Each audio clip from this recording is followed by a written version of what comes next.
சிம்பிளாக ரசத்துக்கு பருப்பு குழம்புக்கு ஏற்ற ஒரு சூப்பரான சைடிஷ் ரெசிபி கனவா மீன் தொக்கு என்னோடய ஸ்டைலில் எப்படி செய்யலாம்னு பார்த்துடலாமா? கடாயில் எண்ணெய் ஊற்றி எண்ணெய் சூடானதும் சீரகம் சேர்த்து நல்லா பொரிஞ்சதோட பெரிய வெங்காயம் கட் பண்ணி வச்சுருந்தேன், அதையும் சேர்த்து நல்லா வதக்கிடலாம்.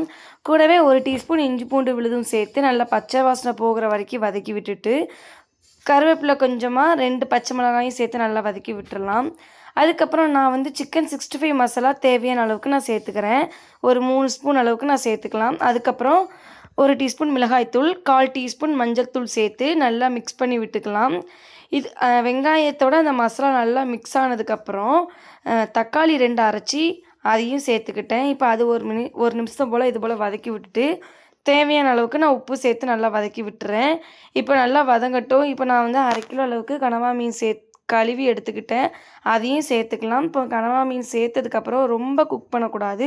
ஒரு 10 மினிட்ஸ் லோ ஃப்ளேம்லேயே வச்சு குக் பண்ணால் சூப்பராகவே ரெடி ஆயிரும். இப்போ வந்து உப்பு தேவைப்பட்டுச்சுன்னா உப்பு தேவையான அளவுக்கு சேர்த்து ஃபைனலாக மல்லித்தலை போட்டு இறக்குனீங்கன்னா என்னோடய ஸ்டைலில் ஒரு சூப்பரான கனவா மீன் தொக்கு ரெடி.